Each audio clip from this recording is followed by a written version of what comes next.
یہ کھلورا نما کار اپنی نوعیت کا ایک عجوبہ ہے جو نہ صرف پاکستان کی پہلی ہائیبرڈ گاڑی ہے بلکہ طلباء کی بنائی جانے والی اپنی طرز کی ایشیا کی پہلی کار۔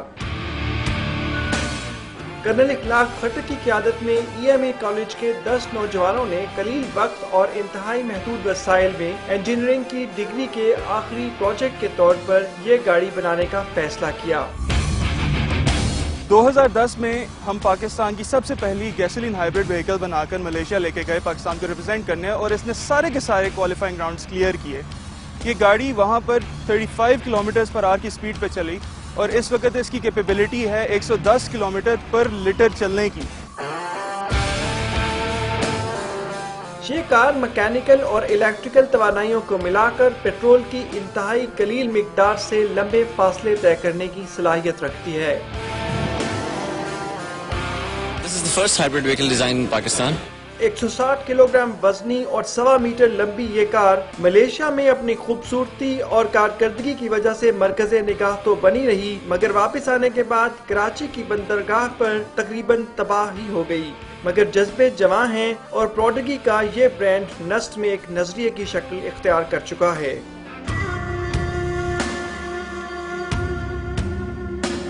دو پروٹوٹائپس، ایک پروڈیجی کا نیکسٹ ورژن دیورم 2 پریپیئر کر رہے ہیں، اور ہم امید کرتے ہیں گورنمنٹ اور پرائیویٹ سیکٹر ہمیں ٹیکنالوجیکلی بھی اور مالی طور پہ بھی فنڈ کرے۔ ہائیبرڈ ٹیکنالوجی کو پاکستان میں چند ہی لوگ جانتے ہیں، لیکن اس کے نام دیورم کی تاریخ سے شاید ہی کوئی واقف ہو۔ دیورم 60 کی دہائی میں ترکی میں ایک جرنیل کے کہنے پر 3 ماہ میں تیار کی گئی، مگر یہ سڑکوں پر تو نہ آ سکی لیکن پاکستان کے ان نوجوانوں کے دلوں کو ضرور گرما گئی جو اس برانڈ کی اس کار کو پاکستان کی سڑکوں پہ لا کر تیل کی بچت بھی کرنا چاہتے ہیں اور ملک کو ایک نئی طرح کی کاروں سے روشناس بھی کرانا چاہتے ہیں۔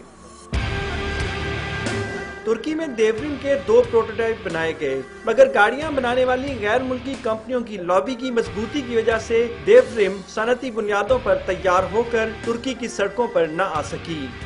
انشاءاللہ 2011 میں ملیشیا میں دیورم 2 ہم بنا کے لے کے جائیں گے اور اس کی کیپیبلٹی مور دین 300 کلومیٹرز ہوگی پر لیٹر آف فیول۔ توانائی کے بحران اور عمومی مایوسی کے اس دور میں نسٹ کے جوان سال بچے اور کرنل اخلاق خٹک پاکستانیوں کے سچے ہیرو ہیں، لیکن ان کا خواب شیل ایکو میراتھن جیتنا نہیں بلکہ قلیل تیل سے چلنے والی پاکستانی ہائیبرڈ کار کو مقبول ترین گاڑی کا درجہ دینا ہے۔ اس کار کو تکنیکی طور پر مزید بہتر بنانے اور سڑکوں پر لانے کے لیے صرف ان کے جذبے اور شب بیداری ہی درکار نہیں۔ اگر ہم نے پچھلی بار اس کی فائبر گلاس کی باڈی بنائی ہے تو اس بار ہم اس کو کاربن فائبر کی باڈی میں لانا چاہ رہے ہیں، وچ از وے ٹو ایکسپینسو۔